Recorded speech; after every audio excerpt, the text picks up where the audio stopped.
Okay, so call this little meeting to order here. So in the spirit of Halloween, I asked you three to pick an inspirational historical figure. Who did you pick and why? I picked the lovely Ruth Bader Ginsburg, RBG, because she stands for everything I stand for. I'm super inspired by the work that she did with human rights, which was actually in response to her experiences in the judicial system. And so for me, my experiences going through the educational system as a student has prompted my involvement within education. So I thought, parallel, yay. That's awesome. And for full disclosure, all three of you picked RBG before I even let any of you know. You were actually the last person to reveal it to me. So I was really excited when all three of you picked it. So I decided to also dress as RBG for this interview because I thought it would be fun. You know, it came actually, it was natural, but I also had this nice gown in my closet from my master's. When I graduated with my master's degree, I had to do a little bit of, master gowns have the weird stuff. So I had to, just kind of do a little bit of adjustment. But it was perfect. Sitting in my closet from... Already had it. Quite a while ago. Yeah. 2007. That's awesome. Yeah. Tell me a little bit about yourself and what you're most passionate about. Yeah. So currently I have resided with my family in the Valley for 15 years. I currently serve as the executive assistant to the president at Wenatchee Valley College. Prior to that, I worked for the Wenatchee School District for 12 years under various capacities. I graduated from Iniguez High School, went to a community college for 2 years right after high school. Then I attended the University of Washington Tacoma campus where I got a bachelor's degree in cultural studies. I continued my education where I got a master's degree and I focused my research on education. I was fortunate enough to be able to write my thesis on the impacts of standardized testing on Latino students. And here we are. So what I'm passionate about is serving the community that I live in. Most recently, I had the opportunity, and you probably could relate a little bit to this, but I served on the hiring committee to hire the executive director for the Numerica Performing Arts Center. Oh, yes. And that was really neat experience. And I say that it was neat on a personal level because I'm giving back to my community, but I also know the ties that it has with the school district. Making sure we get every kid at the pack and the exposure of the arts to kids. So that was, on a personal level, getting back to my community, but also, that engagement with the schools. My son and I were actually just a couple of weeks ago volunteering at the Monitor Migrant Camp. Along with a couple other organizations, we took food up to the Monitor Migrant Camp and provided essentials and food for the workers that are out there that are truly migrant. They live in migrant housing, don't have access or resources to just essentials, everyday basic essentials. So that was really neat. I'm passionate about just giving back to the community because, again, the community itself has given so much to my family. Yeah, absolutely. What do you love most about our community in Wenatchee? What is there not to love about Wenatchee, right? First and foremost, I love the cultural diversity that our community brings. Wenatchee has this small town feel. I actually was raised in a small town. I was raised in Enumclaw. And it has that small town feel, but it's a little bit bigger. And then with that small town feel, there is that sense of caring from, for your neighbors. So it's big enough, but yet it has that small town feel that, it's just such a caring community and a great community to raise a family in. Yeah, absolutely. Why did you decide to run for school board originally? Yeah. I personally know the benefits of public education. For me personally, it has opened so many doors. And so I want to be able to partake in that piece in our community. I have dedicated my career to education. I have over 16 years of work experience in higher ed and K-12 education. And so what better way to give back and use my life experience and my education than to serve on the school board and give back to my community. Part of the reason is that I see myself in a lot of the students that we serve. A lot of our students have, specific life challenges, and I want to be part of that policy making and part of making those decisions that are going to help every student, guide them through our educational system, and make sure that everybody has access to high quality education, and that every student is ready for the future, whatever it is that they decide to do. Awesome. What do you feel like the school board has done well over the last 2 years? So one of the things that I'm super proud of is our district has really, really done a good job at communicating with our Latinx community, families, and students. Just a year ago, we didn't have our school board meetings being translated. Wow. And so I really pushed and advocated for our school board meetings to be translated. And now every board meeting is in Spanish and English, and as well as having that the availability of somebody there to interpret for public comments. Again, something that we didn't have until the last year. And so that's something that I'm really, really proud of. We're doing a really good job making sure that all of our families are being heard and have access to the resources that the district has to provide. So yeah, Absolutely. I'm super excited about that. Thank you for that. The fact that it's just until this last year when 53% of the school population is Latinx, Hispanic, Yes. and we didn't have school board meetings translated. That is ridiculous. So thank you for that. Yeah, well, no, thank you. And I think, once it starts at the district office level, it just trickles down into the buildings. Yeah. Up to recently, we had some schools not sending their parent letters home in Spanish and English. And Wow. I can at least tell you that one of those schools is now sending their information in Spanish and English. Other schools had already been doing it for a year. But yes, we're definitely moving in the right direction. And I'm super proud that there has been support from the board in regards to that. So. Yeah. What critique would you have for the school board over the last 2 years? Mm-hmm. One of the things that I have really struggled to understand why there hasn't been a bigger push or support for is DEI training for our school board members, diversity, equity, inclusion training. We have a very diverse district, not just racial, diversity and racial, but representations from all aspects. And so for board members to be able to serve the diversity within our district, I think we need to have more training so that we can meet the needs of all students across the spectrum. So that is that's something that I have been pushing and advocating for that hasn't really picked up momentum. And I'm really sad and disappointed again, because our district is, we have a high percentage of our district that's low social income, Latinx. We have students that are part of the LGBTQ community. We have just different, our special education students, just different representations that we as a board need to fully understand the needs of the students and how do we respond to those needs. So, Maria, if you win over this next term, what is going to be your priority? Yes. Well, I think we need to continue with the accountability of high academic success. Yeah. And what I mean by that is we need to be more aggressive to get our academic scores to increase for all students. I truly feel that the strategic plan will get us there.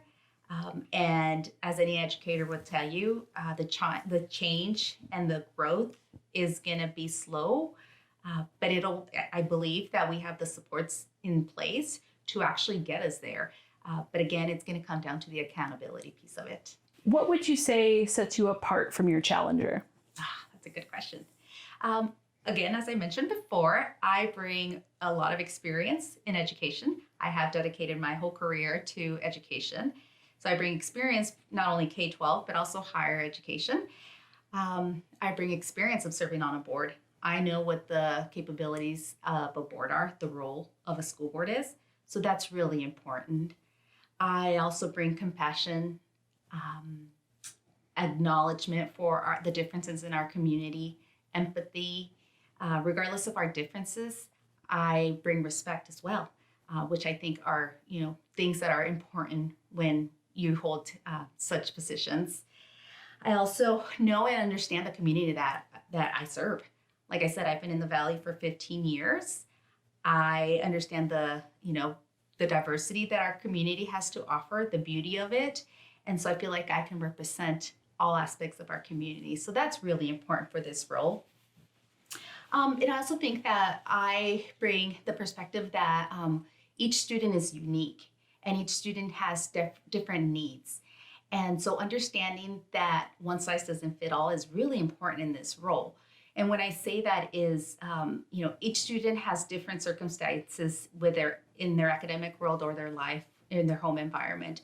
And so we need to be able to provide the supports and the tools that each individual student needs, whether they're, high academic courses, AP courses, highly capable programs, special education, free or reduced lunch, English language supports, just different aspects of supports that our students need. I understand those some of those unique challenges, and I, that's something that's really important in serving in this role. And again, a high level of education.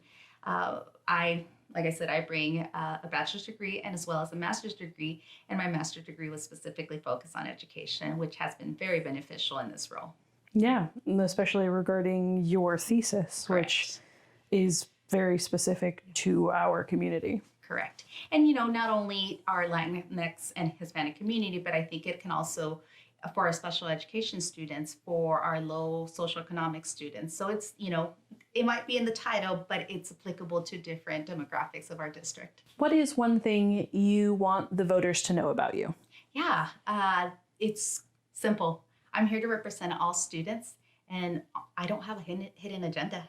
Like I said, I'm here for all students. I'm here to serve our community and have the students as, their interest at forefront of my service.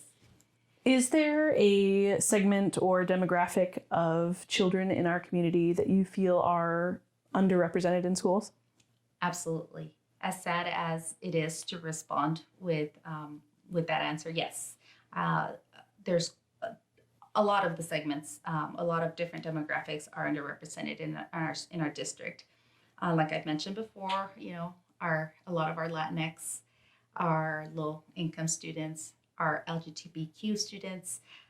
It's just, there's just too many areas where we're underrepresented. And just one example of that is recently we had a presentation on our highly capable program. With a district that's 53% Latino, only 17% of our highly capable students are in the program.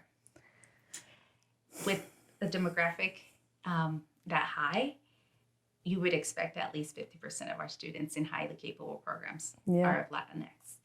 Another thing is that Latinx students are overrepresented in special ed. Have we stopped and looked at, is it a language thing or is it a learning thing? So, underrepresented, overrepresented, it exists, and not just for our Latinx students. But these are things that we definitely need to take a look into and start addressing them because it's a problem. As you said, with adding just a year ago, translating school board meetings, I mean, how much is that going to affect the numbers in the next 5 years? Just adding one, making sure that the flyers from that school were also translated. These are important things. Yes, and it's not just about checking the box once and saying we did it. It's about making sure that we continue doing it. And it's not just a one-time thing or a one-year thing. We need to hold ourselves accountable to make sure it's happening everywhere at all times. Yeah. Do you have a plan moving forward to help ensure that those kids are represented? Absolutely. I think what's important is to continue asking the difficult questions that are going to oftentimes make people feel uncomfortable. But one of the things that I'm really proud of is that within the board, we have a policy committee. And I was eager to serve on that because that's where change starts to happen. And both Michelle and I serve on the policy committee along with the superintendent and his executive assistant.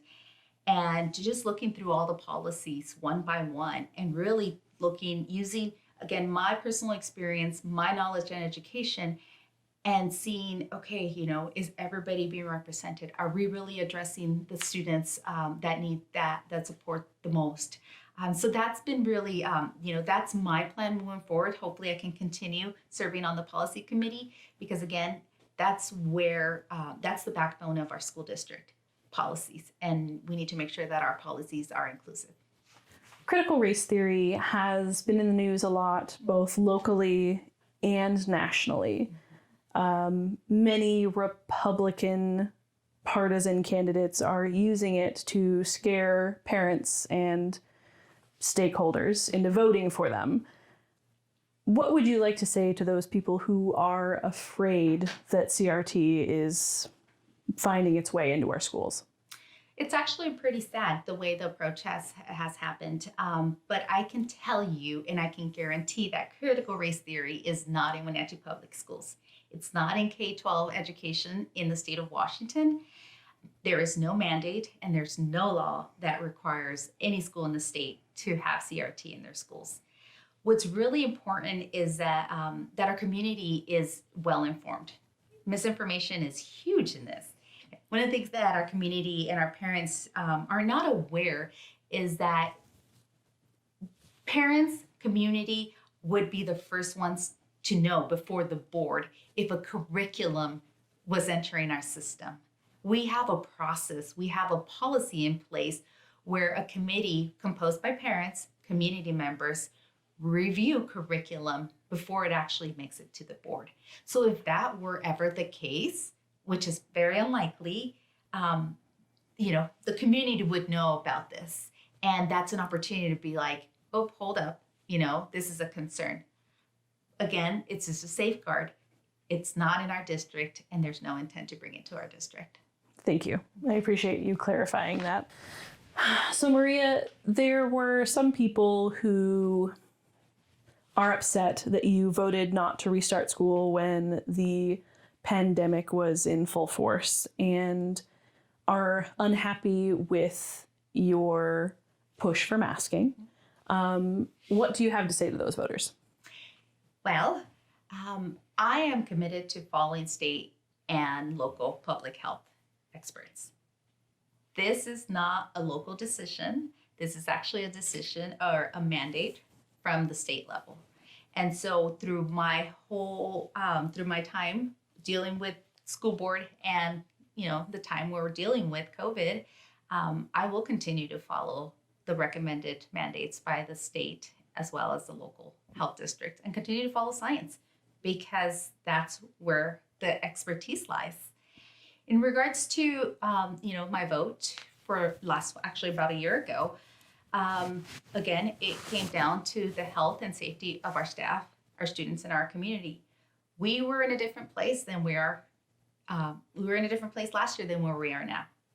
Last year, we didn't have vaccines available for our staff, let alone our students.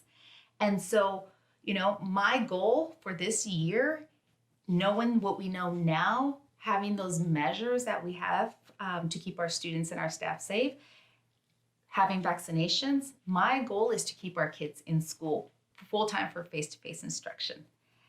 Because we know that kids learn best in the classroom, kids belong in the classroom. And again, we're in a different place this year than we were a year ago. With science moving forward, there's more mitigation measures, strategies, medical advances. So, again, my goal for this year is to keep our kids in school, face-to-face full-time instruction, following state and health mandates. So, Maria, you have a debate upcoming on October 13th with your challenger. Are you looking forward to it? I am, actually. I think this will be an opportunity for the community to really see the differences between him and I. This will be where experience and knowledge will be presented. And those are two things that really matter in this position. School boards have a heavy workload, and those are two key things that school board members need to have: experience and knowledge. So yes, I am looking forward to it. Good. I'm looking forward to it too. Great. What is something that you are criticized about that you would like to address? Yeah, so I have been criticized about my looks as well as my race. Wow. Yeah. And you know what? In regards to this this race, I don't think looks has anything to do with anything that we do on the school board. My looks don't impact the decisions. They don't have anything to do with the knowledge and the experience I bring. So, I'm not sure why why it's even being a topic of conversation. So, again, it doesn't keep me from doing the work that I do. In regards to my race, this is an asset. Like I've mentioned before, our district is very diverse. Our Latinx, our low income, my life experience can relate to a lot of the diversity within our district. And so I view that as an asset to have. I think it's valuable to have that racial diversity on our school board that represents that racial diversity in our students. So I guess, I'm not sure. In my view, they're not critiques, but other people are looking at them. So I struggled to find anything of people actually criticizing you. And so that's why I had to ask, really. And so you said that they're criticizing your looks. What are they saying specifically? I've heard that people have been saying that the school board does not need a Latina beauty queen on the school board. Wow. Yeah, I guess that's because they can't find anything else to criticize you about. But I mean, you are gorgeous. So well, thank you. Sounds like jealousy. Maria, do you have any experiences in running or working in the community that you'd like to share? Yeah, I have extensive service in our community. Like I said, I've been in the Valley for 15 years. And I have really, it's my community. And one of the things that I pride myself is in giving back to my community. Because like I said, the community has offered me and my family so many different opportunities. And just to name a few, I'm heavily involved in our schools. And this was before serving on the school board. I have been a high school college mentor for several years. I'm a volunteer with the AVID program at the high school. I'm involved in my child's school, not so much with COVID and the restriction on volunteers. I'm also involved with sports. It's a tough job being assistant manager to Little League Baseball, but also on the academic piece of it. I am a scholarship reader for the Community Foundation of North Central Washington. And that's really a neat job for me because I get to read essays and give students opportunities of the financial support that the organization offers. So that's really neat. I also volunteer for CAFE, which is the community for the advancement of family education. Yeah. They do great work in our community, and I'm proud to be part of that organization. And like I mentioned before, just small projects here and there in the community, taking food to migrant farm workers, being part of interview committees that help serve our community as well as our school district. So yeah, over the years, I have, extensive experience working within our community and giving back to my community. But also on a state level, I've served on a couple organizations. One of the things that I have done that I feel very proud is working for the Latino Civic Alliance, which we do civic engagement. And we go to Olympia, advocate for our community members, services. And those are just little things, and that where I've had the opportunity to serve my community on a local, but also on a broader level. Yeah. Awesome. Thank you so much for your time today, Maria. And just so you know, you've got my vote. Well, I appreciate that. Yeah. Thank you. Yeah. Hit that subscribe button to stay updated with us. And any sources we've used in today's episode are below or are available on our website at progressivedevilry.com.